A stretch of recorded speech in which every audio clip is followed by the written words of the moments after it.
Hello বন্ধুরা, কেমন আছো তোমরা? আমাদের নতুন একটি ভিডিওতে তোমাদের সবাইকে স্বাগত। আর হাতে গোনা কদিন পরেই আছে আমাদের প্রজ্ঞানের জন্মদিন, তাই না? কি আছে? জন্মদিন। আর এই গিফটটা এসেছে বড় মামিমার পক্ষ থেকে। ফ্লিপকার্টে বড় মামিমা অর্ডার করেছিল কিছুক্ষণ আগেই আমি এটা পেয়েছি, কিন্তু তখন আমি ওপেন করিনি কারণ প্রজ্ঞান তখন ঘুমোচ্ছিল। ভাবলাম প্রজ্ঞান ঘুম থেকে উঠবে, তারপরে ওপেন করব এবং সেট করব, তারপরে দেখবো প্রজ্ঞান কতটা খুশি হয়। প্রজ্ঞান, এটা আমরা কি বানাবো? Tent house. বাবু আমাকে কিছুদিন আগে থেকেই বলছিল, মা আমাকে একটা টেন্ট হাউস কিনে দাও, আমি টেন্ট হাউস নিয়ে খেলবো, বসে থাকবো, ঘুমোবো, অনেক কিছুই বলছিল। তা আমি ভেবেছিলাম যে হ্যাঁ, একটা টেন্ট হাউস কিনে দিতে হবে। তো তার আগেই ওর বড় মামিমা অলরেডি ওর জন্য পাঠিয়ে দিয়েছে। আর ওটা বানানোর পরে প্রচণ্ড খুশি হয়েছিল। ও তো সেই দিন রাতে আমাকে ঘুমোতেই দিচ্ছিল না, বলছিল আমি টেন্ট হাউসের মধ্যেই ঘুমোবো।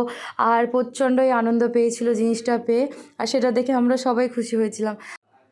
আমার বাবার বাড়িতে ছোটো বাচ্চা বলতে শুধুমাত্র আমার ছেলেই এখন অবধি। এরপরে আরেকজন আসতে চলেছে। তো ও, আমার ছেলে প্রচণ্ড মানে আদর পায় সবার থেকে। দাদান দিদুন, বড় দাদান প্রত্যেকের কাছ থেকে। মামিমা, দুটো মামিমা এখন হয়ে গেছে।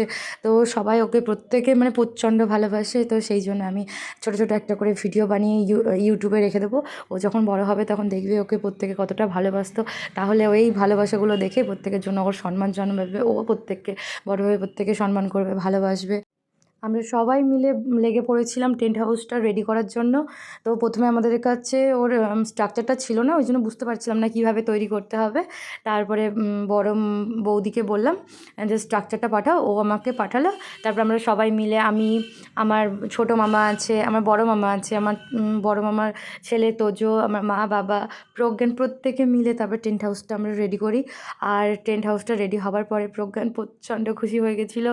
ও তো কাউকে হাত দিতেও দিচ্ছিল না টেন্ট হাউসটাতে, বলে এটা আমার ঘর, কেউ হাত দেবে না। ও প্রচণ্ড এক্সাইটেড হয়ে গেছিলো। আর ওই দেখে তো আমরা সবাই হেসে হেসে, মানে কি আর বলবো, আমরা শুধু হেসেই যাচ্ছিলাম যে একটা ছোটো বাচ্চা এরকম ছোটো ছোটো গিফট পেলে কতটা আনন্দ হয়ে যায়। কিন্তু আমরা বড়রা যতই পাই না কেন আমাদের মনই ভরে না, তাই না? কিন্তু ছোটোবেলায় আমরা ছোট্ট একটা কিছু পেয়ে গেলে কতটা আমরা আনন্দ হয়ে যেতাম। তো আমার মনে হয় বড়দেরও এরকম হওয়া উচিত, যে ছোটো ছোটো জিনিসগুলোকে মূল্য দেওয়া উচিত, আর ছোটো ছোটো জিনিসগুলোকে আঁকড়ে নিয়েই বেঁচে থাকা উচিত। বড় বড় আশা করে, আর যখন যেটা পাওয়ার তখন আমরা পেয়ে যাব, তাই না? এমনি এমনি বড় বড় আশা করে মন খারাপ করে বসে থাকার থেকে এরকম বাচ্চাদের মতো মনে রেখে আগে চলাটাই সবথেকে ভালো, আমার যেটা মনে হয়। প্রজ্ঞানের বাবা কাজের সূত্রে বাড়িতে বেশি দিন করে থাকতে পারে না, খুব কম থাকে। আর সেই জন্য আমি শ্বশুরবাড়িতেও খুব কম থাকি, কারণ শ্বশুরবাড়িতে সংসার সামলে বাচ্চা সামলাতে আমার প্রচণ্ড কষ্টই হয়ে যায়। আর তার জন্য আমার বাবা বলে যে তুই আমাদের বাড়িতেই থাক, এখানেই থাক, প্রজ্ঞান একটু বড় হয়ে যাক, তারপরে তুই তখন ওইখানে গিয়ে থাকবি।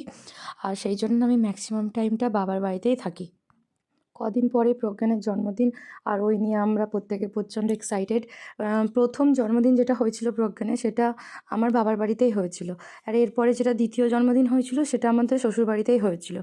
আর সেই অনুযায়ী আমার বাবা বলে একটা জন্মদিন ওই বাড়িতে হবে, একবার এই বাড়িতে। সেই অনুযায়ী 3 নম্বর জন্মদিনটা আবার আমার বাবার বাড়িতেই হবে, কয়েকদিন পরেই জন্মদিন।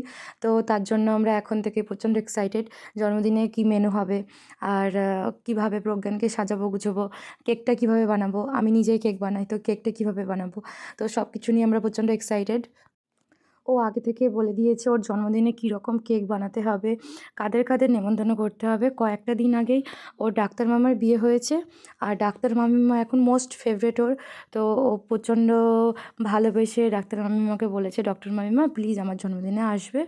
তো সেই অনুযায়ী ও ডক্টর মামিমার জন্মদিনে আসবে, তার জন্য ছুটিও নিয়ে নিয়েছে। যারা যারা আমার এই ভিডিওগুলো দেখছেন তাদের প্রত্যেককে অসংখ্য ধন্যবাদ, পাশে থাকবেন, ভালোবাসা রইল।